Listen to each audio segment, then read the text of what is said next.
I am Dr. Shaheen, and in the last class, I taught you what is communication, definition of communication, meaning of communication, characteristics of communication, objectives of communications, and principles of communication. Today, I will teach you barriers to communication, which is very important when you want to know communication. आपके UGC net exam के point of view से barriers to communication भी काफ़ी important है। कई बार आपके exam में barriers to communication से क्वेश्चन पूछे जा चुके हैं, इसलिए आपको पढ़ना बहुत ज़रूरी है। आपको पता होना चाहिए बैरियर्स क्या क्या होता है कम्युनिकेशन में। Understand?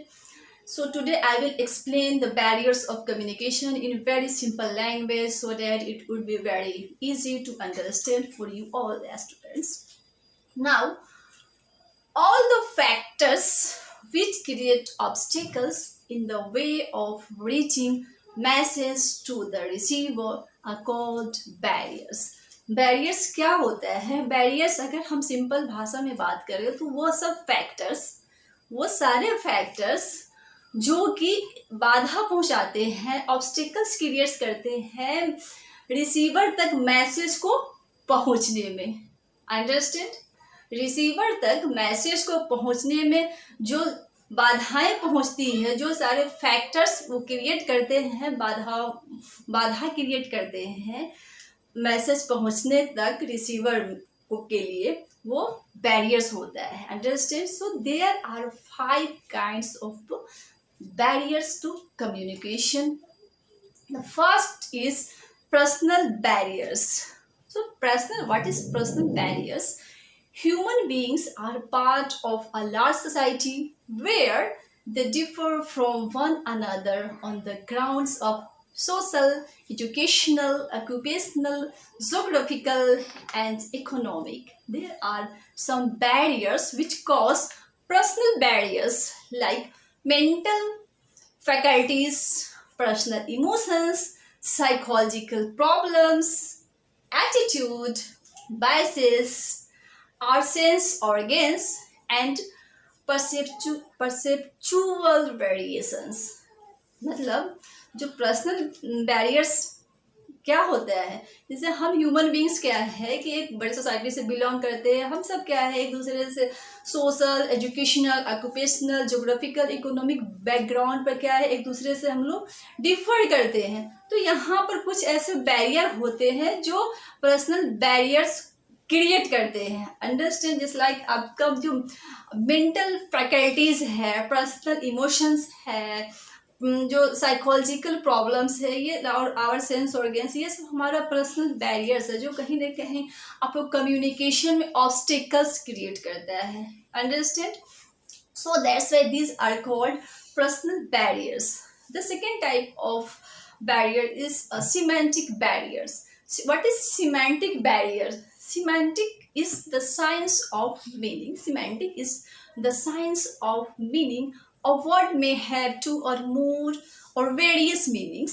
So semantic barriers occur due to differences in meanings. Sometimes poor choice of symbols or their confused meanings distort communication. Semantic barriers include signs, symbols, cue meanings, language translation, word interpretations, and gestures, etc. अब semantic barriers क्या होता है? Semantic barriers जो होता है क्या होता है कम्युनिकेशन में, कई बार एक वर्ड के मोर मीनिंग, वेरियस मीनिंग होते हैं, बहुत सारे मीनिंग्स होते हैं एक वर्ड के। तो सिमेंटिक मीनिंग कैसे अकर होता है? तो जब किसी वर्ड का कई मीनिंग होता है तो जो सेंडर होता है, जो स्पीकर होता है, वो बोलना कुछ और चाहता है और उस वर्ड का हम मीनिंग कुछ और निकालना चाहते हैं, कुछ और निकाल लेते हैं।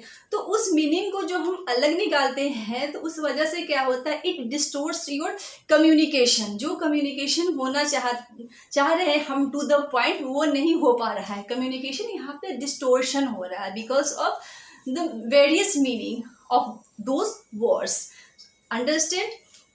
और कई जैसे कि as for example when you handshake, आप किसी के साथ हैंडशेक कर रहे हो तो वहाँ पर क्या फेशियल एक्सप्रेशन आपका नॉर्मल होना चाहिए, पॉजिटिव होनी चाहिए, लेकिन वहाँ पे क्या है कि आपका अगर फेशियल एक्सप्रेशन क्या, अब आइस को क्या है आप फ्राउन करते हो, किसी से हैंड से करते हैं, तो उसका क्या है, अब उसका मीनिंग डिफरेंट होगा, अंडरस्टैंड, उसका मीनिंग अलग होगा, जो कि नॉर्मल, क्योंकि आपका फेस नॉर्मल नहीं है वहाँ पे। तो ये सब जो सिमेंटिक बैरियर्स के अंदर आता है, जैसे language translation, word interpretations, sender और स्पीकर क्या कहना चाह रहा है और जो रिसीवर है वो कुछ और ही मीनिंग उसको समझ रहा है, understand. So these are called semantic barriers. Now third type of barrier is organisational climatic barriers. अब organisational climate affect in it, जो ऑर्गेनाइजेशनल क्लाइमेट होता है वह ऑर्गेनाइजेशनल क्लाइमेटिक बैरियर्स के अंदर आता है। So there are some barriers that occur due to problems in the culture of the organisation and also due to the lack of proper directions of the managers, understand? So these barriers include fear of being misinterpreted, fear of distortion by grapevine, fear of exposing oneself to criticism, fear of getting fired, understand? Poor or ego-centered supervision, and sometimes in the poor supervision, the receiver doesn't pay attention to what the speaker says. So the speaker thinks that he is being ignored. Understand? So this also comes organizational climatic barrier. Also, communication insincerity. If I talk about insincerity and lack of confidence in communication, so insincerity means that communication is superficial. When there is lack of confidence in the communication, understand, it means the message or the communicator of the message, it is not trustworthy. When there is lack of confidence in the communication, it means the message or the communicator of the message is not trustworthy. अगर हम simple language में बात करें organisational climatic barrier की, तो जो organisational होता है, किसी भी ऑर्गेनाइजेशन के अंदर जो क्लाइमेट इफेक्ट होता करता है वो ऑर्गेनाइजेशनल क्लाइमेट बैरियर्स के अंदर में आता है। जैसे कि कुछ ऐसे प्रॉब्लम्स होते हैं जो ऑर्गेनाइजेशन के, जो कल्चर ऑफ ऑर्गेनाइजेशन में जो प्रॉब्लम होती है, जिससे प्रॉब्लम क्रिएट होते हैं, वो ऑर्गेनाइजेशनल क्लाइमेटिक बैरियर्स के अंदर में आते हैं। इसके अंदर क्या क्या आता है, जैसे fear of being miss interpreted. कई बार क्या होता है, स्पीकर जो होता है या मैसेज सेंडर होता है वो कुछ बोलना चाहता है, लेकिन वो डर से नहीं बोलता है, उसे लगता है कि नहीं मैं अगर ऐसा बोलूँगा तो हो सकता है ये सही मैसेज ना हो, तो वो चुप रहना पसंद करता है। तो fear of being misinterpreted, fear of distortion by grapevine. इस वजह से ग्रेपेवाइन का मतलब आप समझ सकते हैं, ग्रेपेवाइन इज एन इनफॉर्मल कम्युनिकेशन। कोई भी जो बात होती है, इनफॉर्मल टॉक होती है, वो बहुत जल्दी फैल जाती है। किसी भी आप इंस्टीट्यूट, किसी भी ऑफिस में आप काम करते हैं तो इनफॉर्मल टॉक है जो बहुत जल्दी फैलती है, तो उसमें क्या है, उसकी भी डर होती है। Fear of exposing oneself to criticism होने की वजह से क्या होता है, फियर होता है अंदर में, fear of getting fired. Poor और ego centred supervision. Poor supervision क्या होता है, usually creates, poor supervision usually creates obstacles in the communication, जो ऑर्गेनाइजेशनल क्लाइमेटिक बैरियर के अंदर आता है।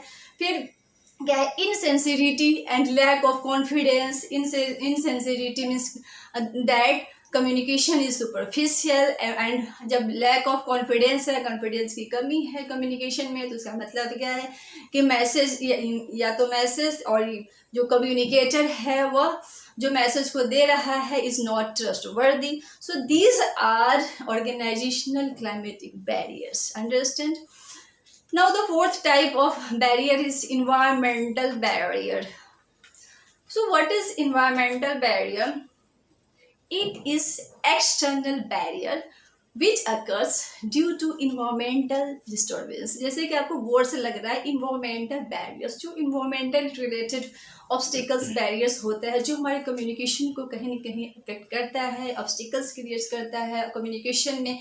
These are environmental barriers. Understand? For example, factory noise creates mental disturbance. Factory noise creates mental disturbance and produces obstacles in other works. Also, noise of traffic creates disturbance, and also the outside cell phones, mobile phones and musical sounds, ये सब जितने जो बाहरी जो होते हैं ना barriers, वो आप कम्युनिकेशन में क्रिएट करते, कम्युनिकेशन में ये ऑब्स्टिकल्स क्रिएट करते हैं। अंडरस्टैंड, फैक्ट्री नॉइज हो गया, कई बार डिस्टर्बेंस क्रिएट करते हैं, या कहीं ना कहीं बाहर का जो ऑब्स्टिकल्स क्रिएट करता है कम्युनिकेशन में, वो सारा आपका इन्वायरमेंटल बैरियर्स में आता है। फैक्ट्री नॉइज हो गया, आपका मोबाइल फ़ोन बाहर से किसी की आवाज़ आ रही है, नॉइज ऑफ ट्रैफिक्स, उसकी जो हॉर्न की आवाज़ होती है, वो सारे क्रिएट करते हैं। म्यूजिकल साउंड्स, ये सब इन्वायरमेंटल बैरियर्स के अंदर में आते हैं। Understand, so this is very simple. Now the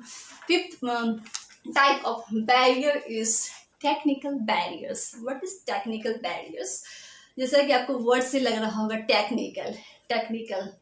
So technical barriers occur due to technological malfunctions like bad telephone lines, poor print out from the printer, etc.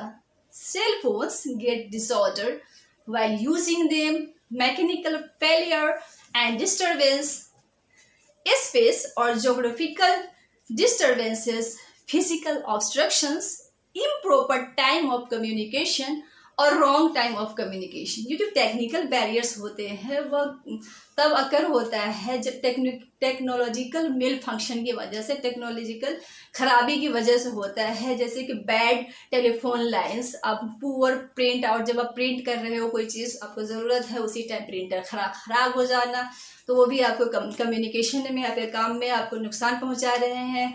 आपका क्या है, bad telephone, when you are using phone और उस time उसकी line ख़राब हो जाती है, वो टेक्निकल बैरियर के अंदर में आता है। मैकेनिकल फेलियर, कोई मशीन आप यूज़ कर रहे हैं और वो डिसऑर्डर हो जाती है, तो वो मैकेनिकल फेलियर्स हो गया, डिस्टर्बेंस हो गया, जोग्राफिकल डिस्टर्बेंस हो गया, physical obstruction, improper time of communication और wrong time of communication, communication का सही टाइम नहीं होना या गलत टाइम पे communication, this also come under technical barriers. So these are barriers which I taught you, and you can check my description box where I have shared all my lectures of paper 1 and paper 2. Thanks for today.